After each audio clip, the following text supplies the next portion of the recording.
Good morning. I'd like to welcome Lydia Mandell to the Design Your Legacy podcast series. This morning, we're going to be talking about the 3 keys to unlocking your birth story. The intention today is to raise awareness to both what may help as well as hinder your legacy, even if it begins on a cellular level, as well as what are a few remedies that we can consider as we navigate our birth story. So let's start learning about this unique introduction to this world of our birth story. Lydia Mandell is an intuitive breathwork and embodiment coach, as well as a spiritual teacher who guides people through life's transitions. She helps them land on their feet and feel fully embodied. She brings over 20 years of experience as a licensed counselor, as well as a registered board certified art therapist. She's also a teacher in her coaching and her healing work. Her training and experience as a breathwork coach and teacher has led her to connections to the wisdom that the body has to offer us. And she passes that wisdom on to her clients. She is interested in how uncovering birth stories help people to recognize their most stubborn patterns and work through them. She is the host of Embody Your Fire Facebook group and loves helping women ignite their fire within. She combines conscious connected breathwork, intuitive coaching, and movement to create individualized coaching and healing sessions to help clients feel alive, capable, and excited about their lives. Welcome, Lydia. Thank you. I'm happy to be here. So I'm very excited because Me too. we connected a couple of months ago, and I have just had so much laughter regarding uncovering this birth story connection and how it affects people. And not only do I feel like we ought to bring it to the male community to have men understand it, but also just to bring it to a wider audience, because before we started recording this morning, I had mentioned this affects people of any income level, and it affects people regarding their performance in life and the things that they might not know that is influencing their personality, their decisions, what words might you give it? Yeah. So I think that what you're talking about is how we don't always know what our birth story is, and when we don't, we may be repeating patterns that happened as early as our birth, or maybe even before our birth, without even knowing that we're repeating those patterns. And they may be the most stubborn patterns because we didn't have language to process them at the time. Right, right. And I know that a question you have raised before is what have you heard about your birth? So Yeah. before we jump into that, can you just basically define what a birth story is for any listener or viewer who might not know? Sure. So your birth story really starts around conception. So what was happening in your parents' lives? Did anything tragic or any trauma happen during the time when your mom was pregnant? Were they arguing? Were they happy? Like those kinds of things. And then also, were there any injuries? Was there any negativity around them? Was your mom sick? So Right. that's the in utero stuff. But then the actual story of your birth. So was it a long labor? Were you born with forceps? Were you a C-section? Did you have a The cord cord around? around your neck. Yeah, any of those things. Yeah. So there's so many different ways that people are born that we forget about. We think, oh, Right. babies are born and that's that. Were you a breech baby? So there's a variety of things. So And it's so interesting because that impression that it leaves on us, we might not think that it could or would leave an impression. And yet when you started to talk about the I might call it the benefits and the consequences and the side effects, it all of a sudden brings to life that those are the moments where not only are we like a sponge absorbing everything in our environment, but how we might then view the world, view authority, view yeah. doctors, view all those moving parts. And so anyways, okay, so so let's go back to that question of, what have you heard about your birth? So and so where I'm pointing the flashlight here is where the beginning of a pattern starts. Mhm. So if somebody says, and I don't know if you want to bring up a case of like the C-section baby and then a pattern that starts.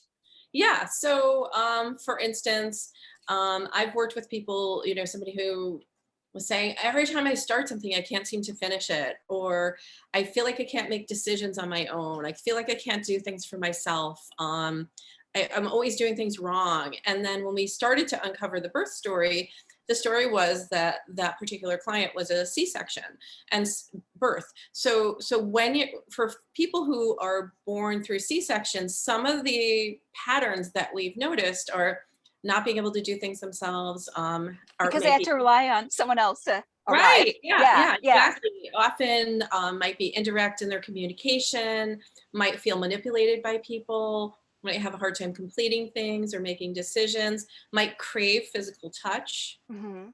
because of not like having that like immediate touch, and just this idea that I can't finish things, and in the the creation of these sort of birth story you know, Narratives and narrative characteristics. The folks who came up with those, who are some of the founders of the rebirthing breathwork community, what they noticed is, and what they thought about was how people haven't completed the journey, like through the birth canal, and so that's where that I can't do things myself. I can't use my intuition. Those kinds of things can come up for or, people who have C-section births. or I can't trust myself or Yeah. Yeah. yeah, I can't trust yeah. my decision making. I can't trust myself to be with other people. I don't know how to show up for myself. I don't know how to be safe in my body. Yeah, and I think that's again, I just thought this was such a powerful conversation because when I look at when clients are stuck as an adult, Hmm. could this be a factor? And it's one of those what I might call like a rock we never turn over, a place Hmm. we never look in our detective work to figure out how do we shift this client forward? How do we get them to continually, what I might call define, develop, and execute Hmm. in the accountability to keep transforming and growing? Because as we all know, happy humans are growing humans. Absolutely. Yeah. Yeah, yeah. Yeah. So yeah.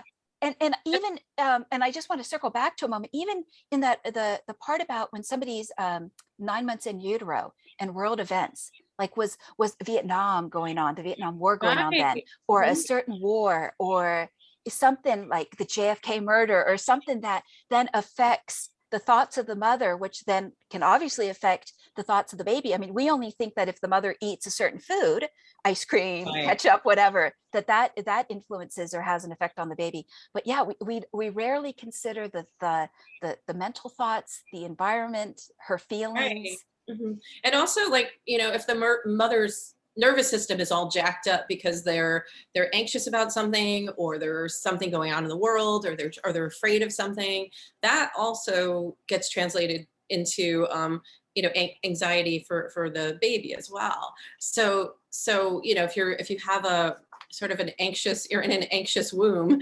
you're likely to have some of that anxiety later on in life, or early in life. Yeah, and I think going to the origin of it, of why am I so anxious, and then discovering, oh, by the way, I think that for I don't want to call them adult children because that's normally associated with other conditions, but Right. I Yeah. think for adults that can, if their parents are still alive, the ability to ask their parents those questions of, what was it like that moment? Were you stressed out? How were the doctors treating you? Did you have to fight for my life?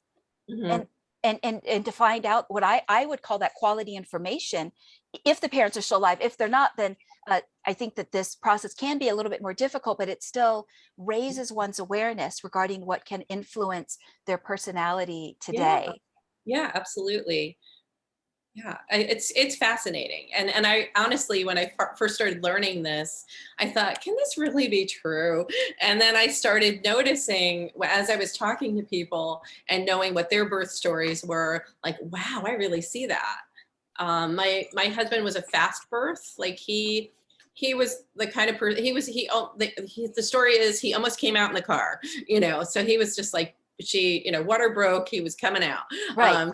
So he And tested I just want to, I'm sorry, I just want to interrupt you real quick. And it's interesting how often parents and family and friends and associates repeat that story. He was a fast yeah. birth. Yeah. Yeah, okay. So he nearly came out in the car, but what some of the characteristics of a fast birth are, they feel like they're always waiting for people. They feel like time isn't on their side. Like they have to rush, they have to be fast, they have to be, and I'm kind of a fast birth too, but I have some other stories I'll tell later. But yeah. And so what he has had to learn is patience. He's had to work really hard on being patient, because and trusting that things are actually going to show up for him, even if he's not fast. Like it's safe to go slow. That's huge. That's Yeah. huge. And Yeah. I love that you brought up that story, that now there's an example of an adult who can connect the two and say, Mhm. oh my goodness, yeah, there was a blind spot, but now I see the origin of that behavior Yeah. or that belief system. Yeah. Yeah. And I was just thinking, like he likes to run. So when he had an injury, he walked, and he said, I walked and it was okay. It was just as effective, for exercise, but it was like, oh, I don't have to be moving so quickly all the time. So Yeah, even if the patterns continue to come up, you at least having an awareness, you can do some things to slow them down or to change the narrative around them. absolutely. And we'll get to the remedies in the second half of this. I just thought, yeah, we'd break Yeah. down some of the different entrances into the world, Yeah. introductions. Yeah, definitely. And I love again that you connected that, I might call it like an unconscious or a subconscious belief system of, and they say in human nature, how we do one thing is how we do everything. So when he had that aha moment of, I can walk and it's still effective, Right. that can be such a thought shift to somebody. Yeah, it's a big deal.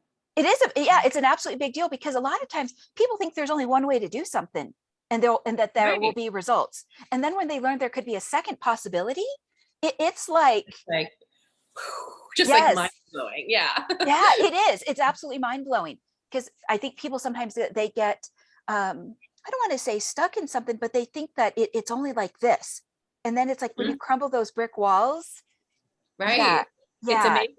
It's like a light shines down from the heavens, and it's like, singing angels, and they're like, wow, there's another way to do this. And nobody ever told me. Yeah, right. Yes. They Yeah. always forget to give us the memo in the white paper. Right. Exactly. Would you speak a little bit about the babies that come into this world with the cord around the neck? And I Yeah. just want to explain briefly to the listener or to the viewer that we had originally connected through the Lady Maid community, and there was a group of women, and they were very lively and talkative and chatty, because this was so personal to them when they were discovering the connections in real time. So Yeah. yeah, So um babies who are born with a cord around the neck, or adults who are discovering that they were born that way, often can feel strangled in relationships. They might not like their top buttons, or not like wearing ties, or not want anybody to be anywhere touching around their neck. Sometimes they'll sabotage their own creativity.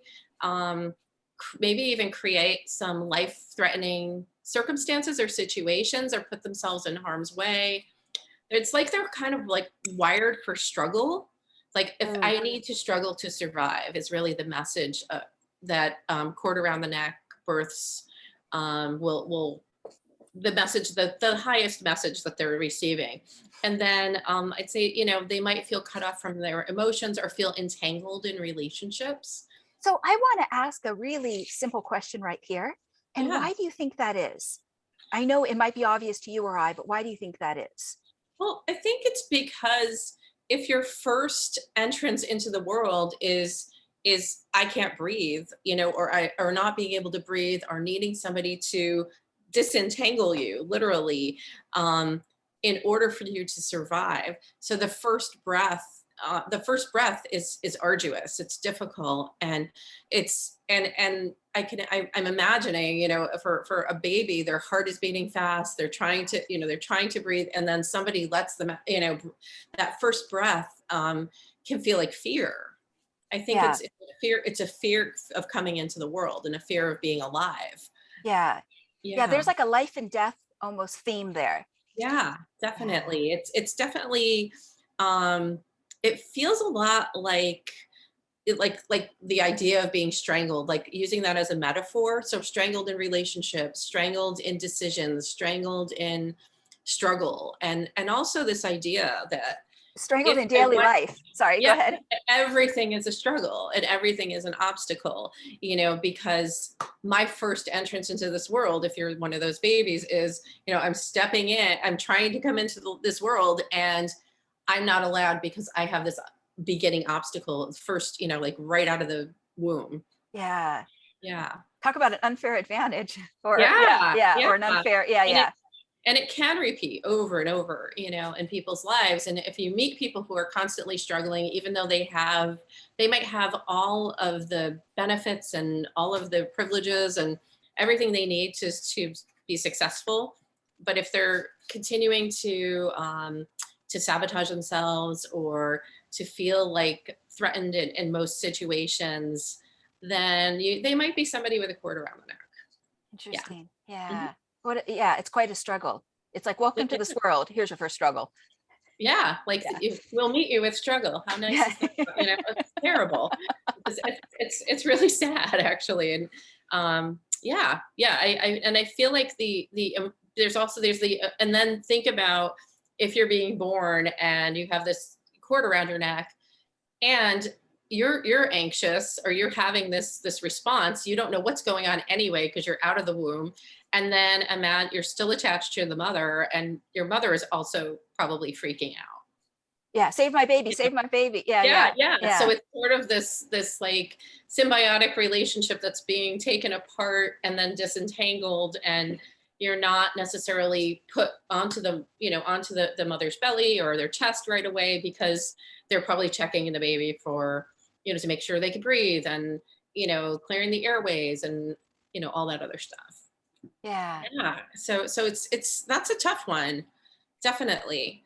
And I think a lot of people exhibit those traits, And and they probably have might no, not know. They might not know that they even had the cord around the neck, and they might have had it only for a small period of time, and it might have come around. Like when I was in a class one time, and one of the teachers was saying to me, "I'm getting cord around the neck from you. You got a lot of struggles." This is many years ago, and I was like, "No, I never heard that before." And they said, "Stop defending your normal birth. It might have just been for a hot second, but it might have been enough for you to have some of those struggles."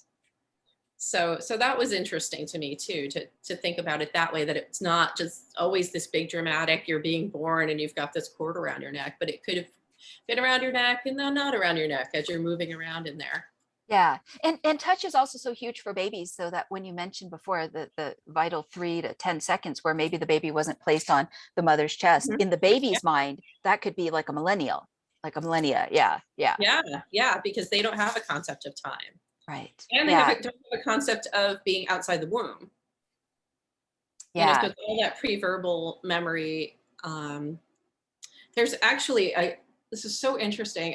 Now I'm thinking of this story. So I saw a video, and it was about a mother and a daughter who were not who didn't bond, and I think the baby was taken away quickly because she had some problems, and so they went to this play therapist, and the child actually reenacted the birth with the dolls and the toys. She gravitated towards hospital stuff. She Okay. actually really she reenacted the whole thing, but instead of the baby being taken away, the baby was put on the mother, and That's that actually nice. and that healed their relationship. That's really nice. Yeah. Isn't And that it's, wild? Like, because it's in that weird part of your brain, that pre-verbal memory part of your brain that um, maybe you don't have the words for, but she had the visuals, and it was a very deep wound for that child. yeah. And I love that the solution was so simple. Hmm. Yeah, Yeah. yeah.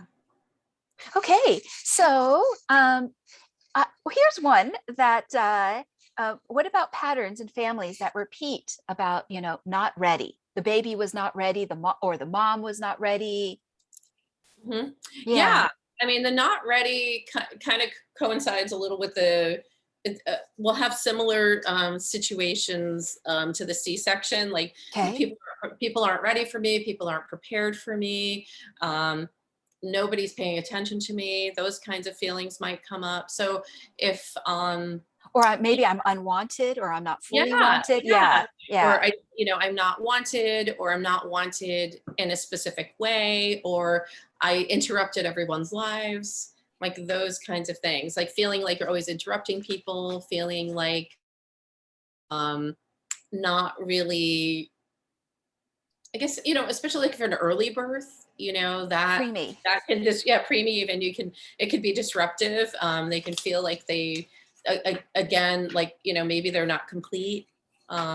Maybe they don't have enough time for things, stuff like that. Yeah, and I just want to emphasize again that it's amazing how much these messages start at that moment and then get repeated the first 18 years of somebody's life or longer. And Mhm. my inquiry or challenge to anyone who's watching or listening is to find out about the narrative of when you were first born and how Yeah. that might affect you today. So Yeah. here's a hot topic that was very much an emotional touch button during that Lady Maid conversation, which is born the wrong gender. Yeah. So I don't think so much now, but I think in the past a lot there was much more emphasis like on we want a boy, we want a girl. I feel like people aren't as wedded to one or the other as much as they were, 10, 20, 30 years ago. Okay. Um, but so I have a friend who was born a boy, but the whole time they decided he was a woman. He was going to be a girl child. So the whole family was ready for a girl, and then when he showed up, it was like, oh, we don't know what to do with this. The So, disappointment. yeah, so they can feel like they're disappointing people, or that they're being a disappointment, or they might be disappointed by other people. Might feel really resentful in relationships because they don't know what to expect. Mhm. um, Feeling unaccepted. Sometimes puberty can be really difficult, because that message in their minds is saying, well, you should have been a girl. And then, puberty happens and you're a boy, and, boy puberty happens. It's like, it's a different kind of situation. So, It's a yeah, I think it adds confusion. it adds a lot of confusion. And I think when families prepare for somebody, and I think when I think about it more and more, I think about it like people who were born like 30, 20 years ago, or 30, 40. No, I'm thinking my age, but 30 years before that, and I'm not. Anyway, but people were born a long time ago. I Like we think would that say there was 50s, value, 60s, there was value, 70s. right. There was like a lot of value placed on specific orders of children. Like you have a boy, then you have a girl, or you have, sons and not daughters. And depending on where you are culturally, there's definitely, some value judgments on which type of child you produce. Sure. Yeah. I was most surprised by the number of women in the Lady Maid group that were born the wrong gender. Their parents wanted a boy. Yeah. Yeah. Yeah. And the reassurance that they needed to find that it was okay to be themselves. Mhm. Yeah. Yeah. And I think sometimes when you're firstborn, I think a lot of firstborn people are expected to be boys. Mm, It's interesting. and specifically in different, and specifically in some cultures, where boys are more valued, you have a boy first, Yeah. Yeah. and then, yeah. I just wanted to share two thoughts. The first one is that when I think about family businesses, it used to be that the business would pass to the son.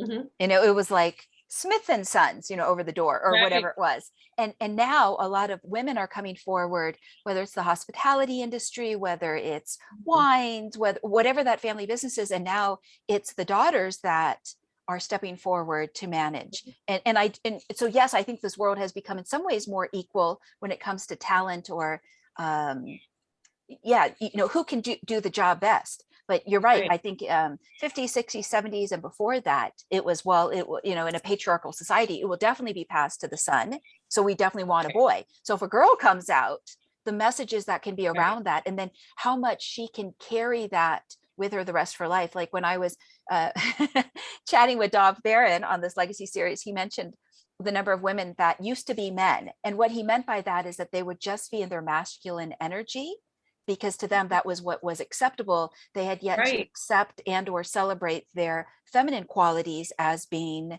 wonderful, as being Yeah. delightful.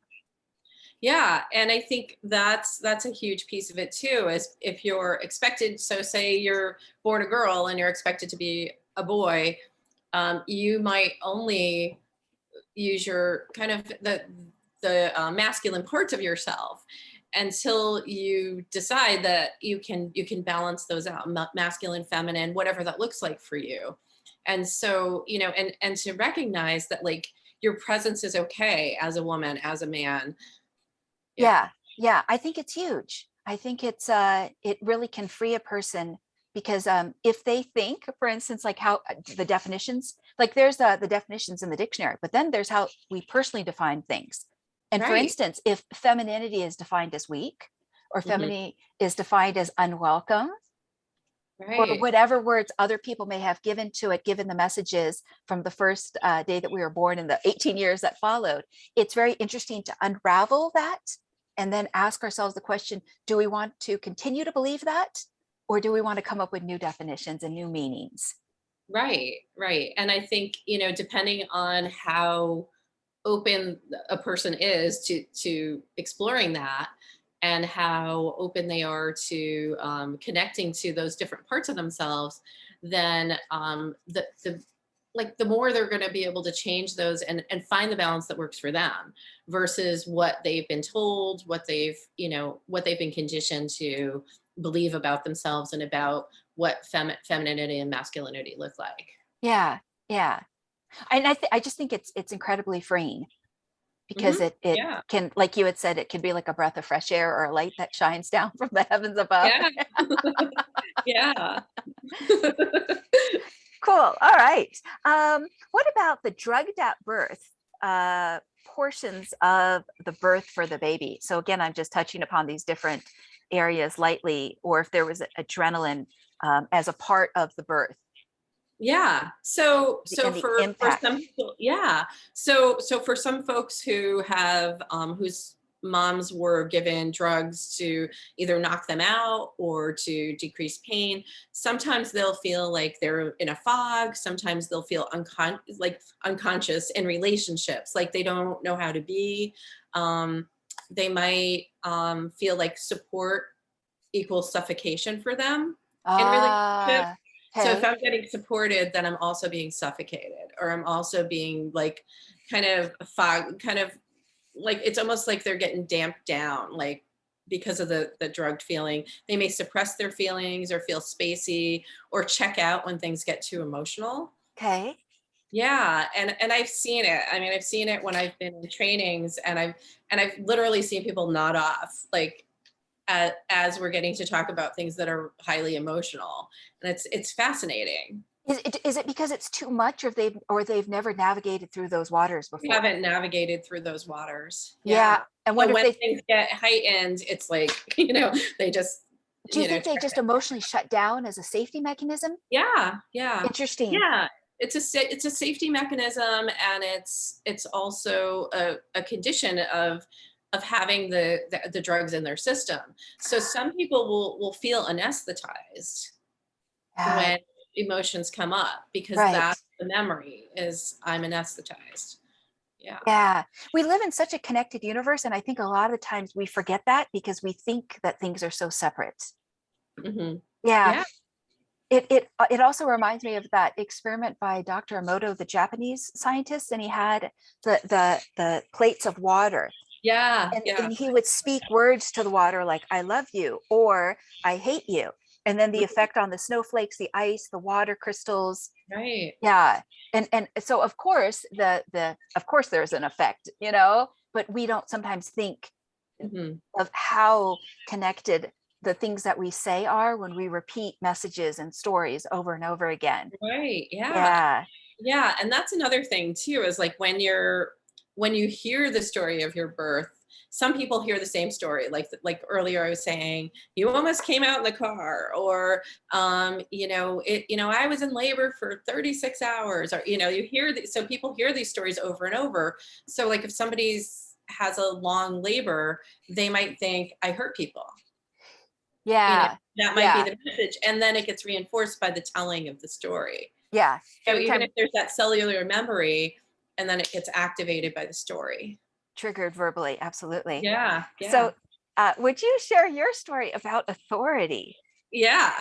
So our birth stories can actually um, relate to how we experience authority. So when I was being born, I came out, I had a full head of black hair, and I was screaming. I just and so, in those days, I, hold the baby up, and so I was like crying and screaming, and the obstetrician said, "Wow, she's got quite a temper."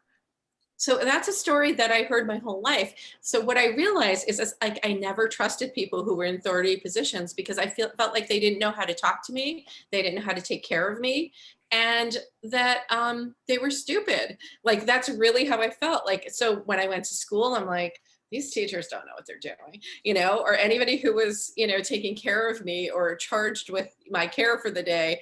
I was always suspect of them. So I think it's an interesting pattern that I held on to. And then I started to when I started to, work with, coaches and mentors and different people who were leading beside me and not sort of above me or telling me this is how you are. That's when I think the shift started to happen. But I didn't even recognize that I had a pattern where I was like, I don't know about this person. They don't know what they're doing. Bosses, like everyone. Because that person made such a quick judgment. Right. Yeah. Like immediate. And I think I was pretty angry as a child a lot of times because I didn't trust that people knew what they were doing, and I would become frustrated because yeah. So there's a whole story behind that, And so I was like, wow. And so I actually did a whole forgiveness process when I was in a training on my obstetrician, Yeah. to release some of that stuff so that I could move forward and say, okay, there are people who are authorities, but I don't have to react to them as adversarial, or, I don't have to see them in a way that makes them my enemy or makes them, or I've proven them wrong before they've even started. Yeah. It's interesting Yeah. because when you don't buy into what they say, you're free. Right. Yeah. But when Right. you're obviously a baby, that power that they can have over you, even if it's Yeah. misperception, is overwhelming. Well, they And said I blah, blah, blah.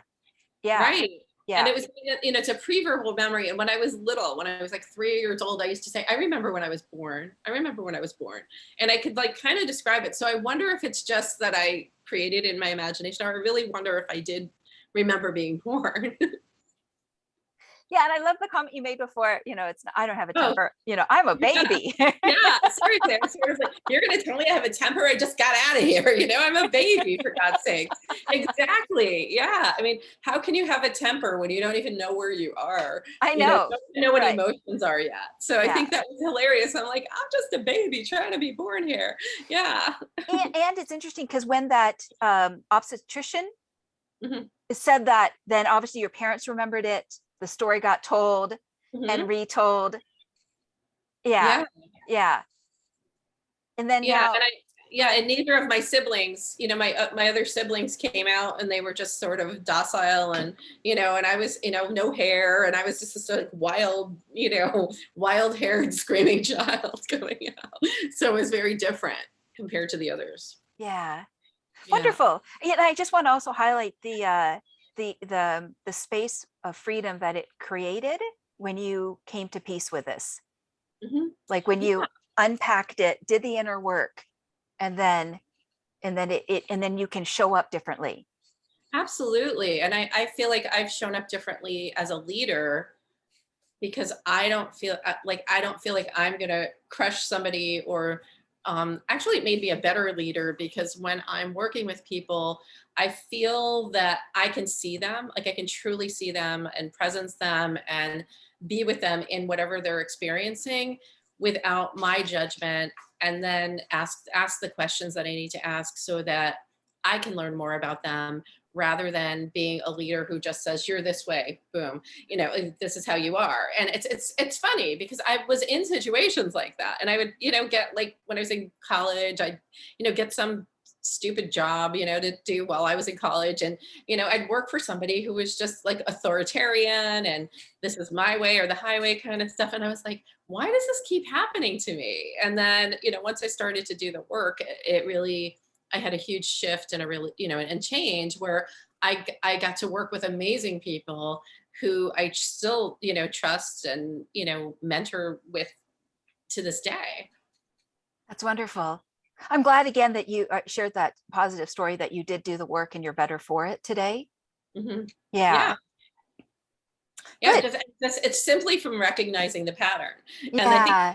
that's the thing is like, once you know it, then you can see where it's played out in your whole life. And it's like, oh, okay. Now I got something to work on. It's not the thing I thought it was. It's this thing. Yeah. Yeah. And I think a lot of times that feedback is so vital because we can't always see ourselves, and the advice and insights from other people can truly develop us so that we keep growing and we don't just stay in one place. Because one of the things I've noticed as an adult is people can either grow forward, and some adults don't grow forward, they could also grow backwards. Mm-hmm. Yeah.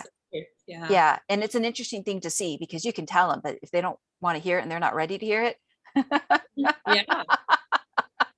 Yeah, I've definitely experienced that. Yeah. Yeah. Okay, so before we get to some of the remedies and solutions, I also wanted to touch upon something that I found just so profound during our last conversation, which was a lot of times women weren't believed in the 50s, 60s, 70s, and so forth when they're in the operating room or with doctors. And I thought, that's so interesting because if the mother gets stressed out, the direct effect that it has on the baby is, obvious. And yet so many women struggled with telling their doctor the truth or what they're feeling and being believed.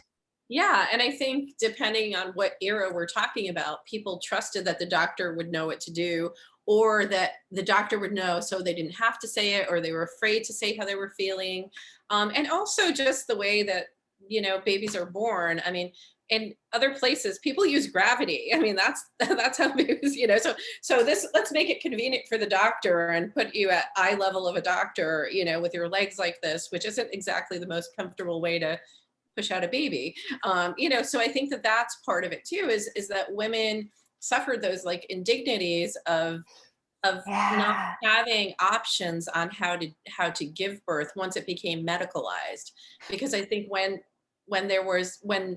midwives were more prevalent and people, years ago, would have babies in the home and things like that, it was a more natural process. But when it became medicalized, I think then it became about the comfort of the doctor. Which again, I just thought was so interesting. I hadn't realized how often the voice of the mother was not heard.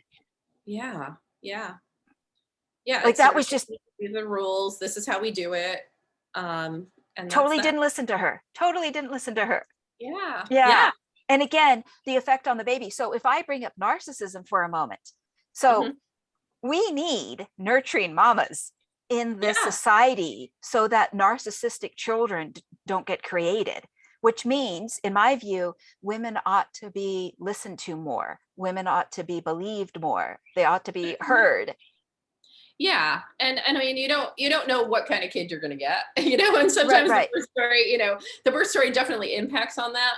But I think that more that a woman is nurtured and taken care of throughout the Respected. whole process and Yeah. respected throughout that whole process, the more that the little person she gives birth to is going to also feel some of that energy.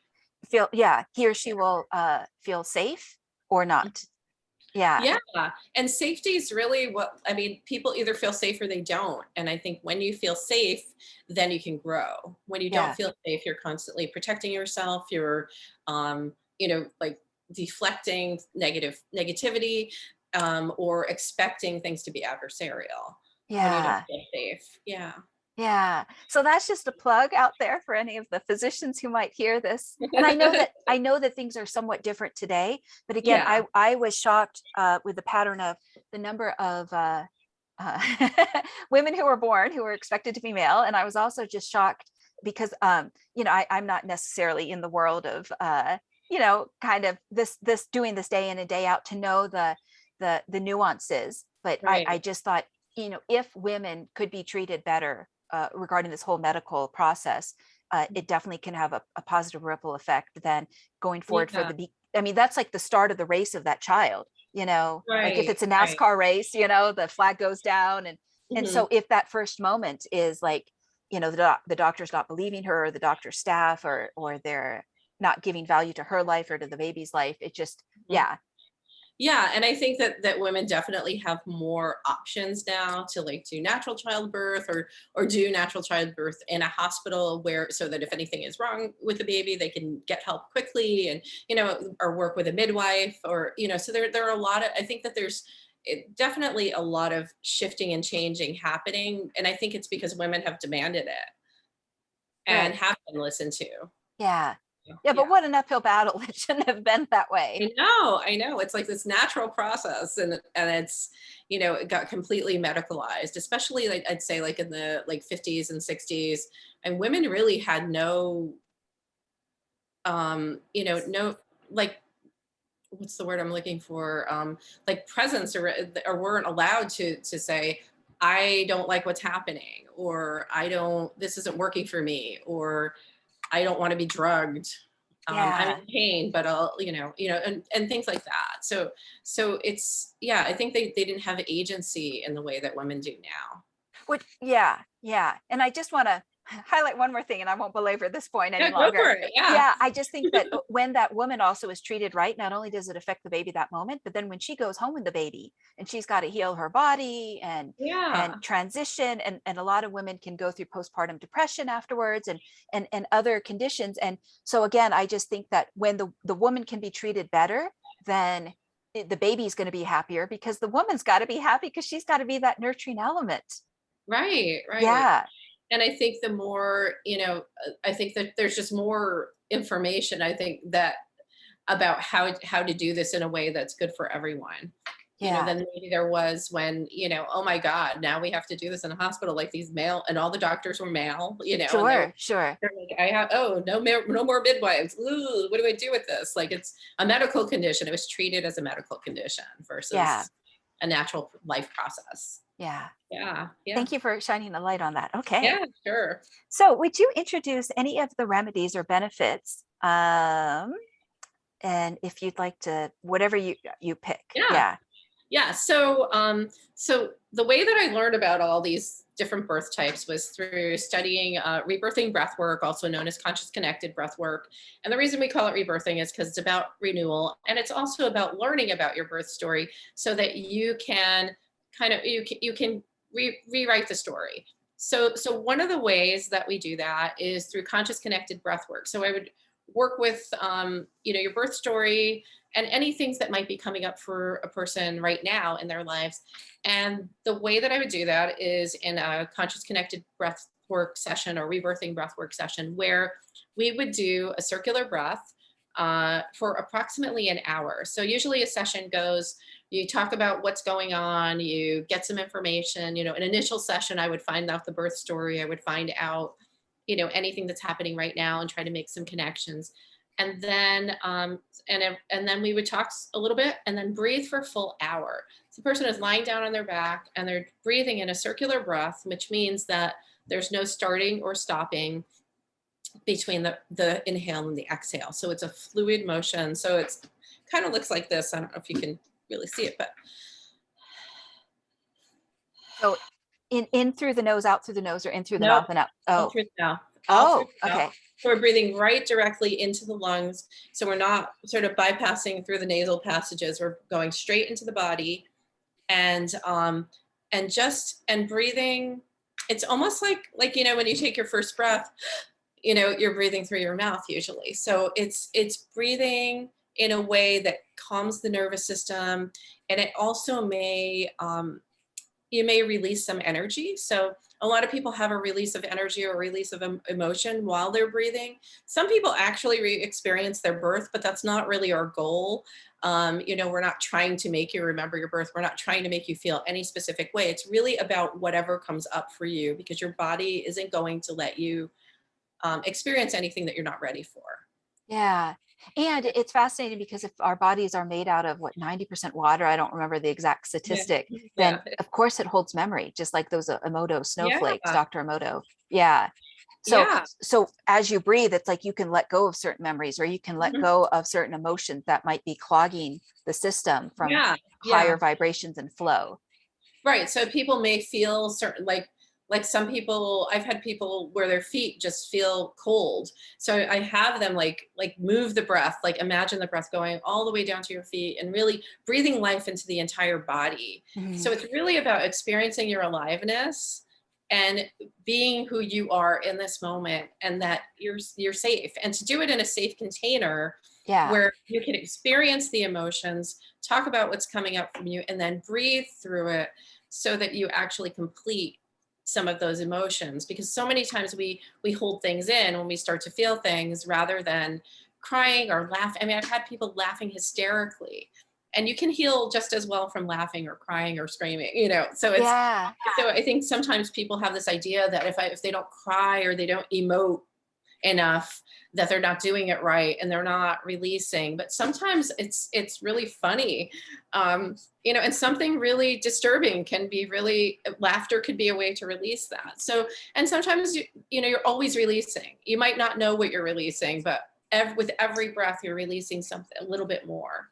Yeah, and I also wanted to add to what you're saying that it allows somebody to become fully present when they are safe that moment in that breathing, because Yeah. I can see so many people out there, and some people are fully present, but there's a Yeah. whole bunch of people who are not fully present. Their mind is somewhere else, you Mhm. know, whether it's on this what's stressing them out or a past wound, or it's just somewhere else, or they're Mhm. just, yeah, I also see it like if they're behind the wheel and it's like they're just zoned out in, I don't know, some other Yeah. place. And that's not because traffic is boring, that's because they just aren't fully present. It's like they're even dragging their body around. Yeah, yeah. It's funny because I was talking to a friend who also does this work, and it's like, you know, when you go into a store or somewhere, like you can really tell when somebody's we call it like unconscious. You know, they're sort of not consciously doing, not unconscious, like you know, really unconscious, but not conscious of how they are in their body, and it's fascinating. So the cool thing about doing the breath work is that you have someone holding space for you, and Yeah. you get to do, all you have to do is breathe and just let whatever comes up come up. Yeah. And sometimes it's blissful and peaceful, and sometimes it's, you know, there's a lot of moving around and, you know, or crying or being upset, or sometimes it's just, it's really relaxing. So it really depends on where you are and what you're releasing. And it's always helpful because it brings aliveness into your body. It oxygenates your cells so that you're feeling more alive, you're feeling more connected to your body. And that's the coolest part, is that you're fully connected to your body when you're doing this. And it takes some practice and some skill because people are used to separating from their bodies. Yeah, that's what I was going to say. This is an invitation for clients to check back in compared to checking Yeah, out.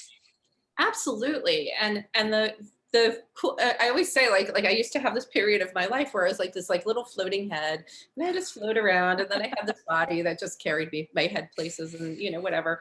And you know, and then like when I started doing this work and I started doing dance and other things, I was like, oh, okay, I am dropped in, and it like drops you into your Yes. body, and It, it feels, and then people really get to experience what feeling alive feels like versus what they decide to tell themselves it feels like. yeah. Yeah. And life can be more interesting than just existing. Yeah, Yeah. yeah. Yeah. So I'm going to do a plug for coaching right here.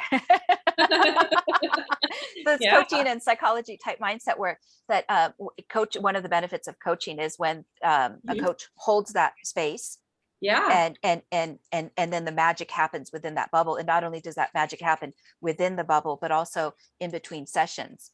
You know, it could be a yeah, Wednesday night and all of a sudden that aha moment hits them, or they make space for more because they made space for, you know, a new concept in that one moment of the bubble. And then they can go out and start to make little small changes that are positive in their life, you know, such as checking back into their life compared to, yeah. and checking back into their body even. Yeah, and I think that's the magic of coaching and breath work coaching and all of it together, is just that people, it's not necessarily exactly what happens in the session, because our bodies continue to heal and to change and to grow outside of session. And then when you connect again, it's, sometimes people say, wow, like you said, like, I saw you on Tuesday, but on Friday I had this like amazing, like, aha moment. And and that's like the beauty of it, is it's not like you go and somebody does something to you and then you think you're done. Because I think there's a lot of like spiritual bypass that happens, or learning bypass, I guess I'll call it, where people say, okay, I went and I had this thing and now I'm done. I'm good now. Yeah. And I feel like healing and becoming yourself is like a lifelong process. Like, I'm not saying you have to be doing like hard work and unearthing everything forever, but I think if you want to be sort of a human being who's growing and changing and learning more about yourself every day, that's where this comes in, like this, with the coaching or breath work, and where people get to experience it outside of the session. And so it's really cool. It is really cool, and it allows them to be in their life, compared to, when does 5 o'clock happen, or Right. I'm rushing to get to the end of my life. It's like, no, come back into your life, enjoy this experience. Yeah. Yeah. And I'll also do a quick Very plug cool. for legacy, that one of the things that surprises me the most is lack of self-worth Hmm. is one of the greatest determinations of whether someone will carry out their life's legacy. Yeah. Yeah. That was such a shocker to me, because that pattern came up again and again. And I thought, it's not college education, it's not net worth, it's not assets on the Mhm. portfolio. It's how they feel about themselves, if they're worthy enough. Yeah. Yeah, there are people who have none of those things, but have just been such important figures in people's lives, and they feel great about themselves and they shine that out on everyone, and that's their legacy. Yeah. Yeah. Yeah. So again, that's why I wanted to bring up this unlocking your birth story, because what if somebody's idea of their worth, their self-worth, came from that first moment, or those 9 months, or Right. something that was beyond their control, but yet that story commences and then gets repeated, and then we think that we are glued to that story, and we don't have to be. Right. Yeah. Right. Yeah. Okay. So would you share the second remedy? Yes. Okay. So oftentimes what I'll do as I'm working with somebody, doing breathwork coaching, is we'll work with affirmations. So I'll give you some examples. So say for somebody, somebody who is a C-section birth, I might say something like, it's safe to be in my body, or I forgive myself for doing things differently. It's And safe to finish things. it's safe to finish things. Right, because oftentimes people who have had a C-section birth have trouble finishing things or need help finishing things. So I would say, I'm safe in my body. I'm safe. It's safe to finish things. So the way that I would do that is, so I'll have people write out their affirmations, and I have write them 15 times a day for a week, just Which just is to just to get that into their brains, that to change the message. So what we're doing is we're changing the message. and the neural net. Yeah. That I'll do is I'll have them do their affirmation. I'll write a line down the middle of the paper, affirmation on one side, and then their response on the other side. So what So I love about this is anybody can do this. yeah, Anybody can do this if they have a pencil and a paper anywhere right, in the world. And the yeah, greatest villain in all of this is going to be the voices in our head that want right, to right. So you challenge have a the, paper, right, and it's backwards for you guys, but so your affirmations on this side. So you can say, it's safe to finish things, and then your automatic thought on this side. no, it's Because not. no, it's not. Right. So no, it's not. And you say it's safe to finish things. You say, I'm afraid to finish things.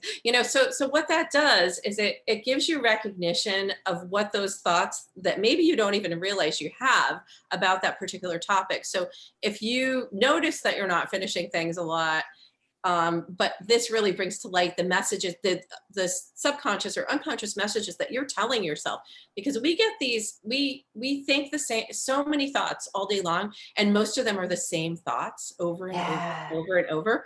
So you might not even be conscious of thinking those things. So the whole idea is to have you come up with a different story in that affirmation. It's safe to finish things. Recognize the thoughts that you're actually having, and then notice as you go through the days of the week, do your responses change? Does your response do you not have a response? Because if there's not a response, you don't have to wait for it. You can wait a beat and see. But Yeah. notice if there are no responses. And so that's it's really a rewiring of your brain around that particular issue. Yeah, I just love it because it's available to anybody if they're Mhm. committed to doing the inner Yeah. work. And so 15 times a day, that could start at like 7 a.m., 8 a.m., 9 a.m. And it's like really just talk about repetition. And I know that when things are done in play, it's a lot easier on the Yeah. mind. Yeah. It Yeah. also reminds me of when I was chatting with Cynthia Lloyd Darson, what she called the inside team, giving the microphone to those voices in her head and saying, like, Mhm. yeah, speak now. And so if that voice says, oh no, it's not safe to finish things, at least we're giving the stage or the platform to that Mhm. voice so they can, get out what they need to get out, compared to like shoving it down, which I think in society Right. a lot of times we don't take the time to kind of like flesh out these things. We just want to put like a sticker on it and say like, fix it. Yeah, or I think sometimes people use affirmations where they're just like, "Oh, I have them on Post-its all around my house," but you're not really working with them.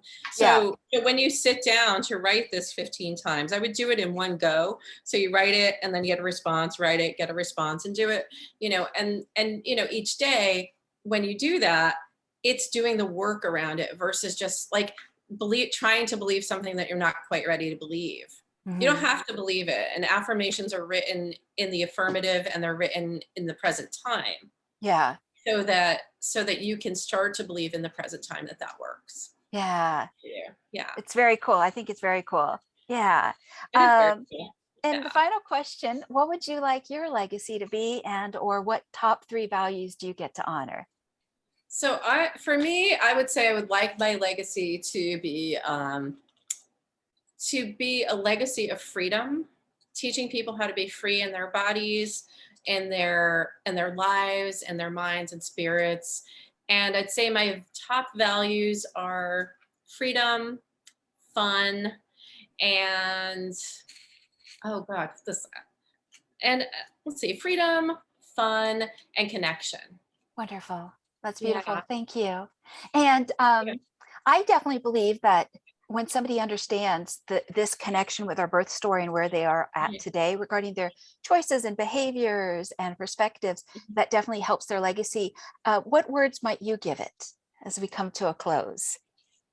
What words might I give? Can you repeat Um, the question? sure, Sorry. sure. That when there is a breakthrough in this area, how can that better help somebody define, develop, and execute their life's legacy? So I think when you find out what your birth story is and how it's impacting on your life, you can start to make the decision that I don't want this to be how I'm remembered. I don't want to be the person who is never finishing things or the person who is afraid to be fully in their body so you can recognize that and then start to make changes and ask yourself, what do I want my legacy to be? Who do I want to be? How do I want to show up? And how do I want to be remembered? And I think that's the beauty and the gift of knowing your birth story is that it can help you to change a legacy that you might feel is ingrained in you and you can flip it. That's powerful. Well Yeah. said. Hmm. Okay. Thank you so much, Lydia. It's been a pleasure to chat with you on this subject. Thank you for bringing your fun and your ideas and this education to whether men are listening or women. And may it bless any of the viewers and listeners out there. Thank you so much for having me. It was really Okay. fun. Okay. Thank you so much. Thanks.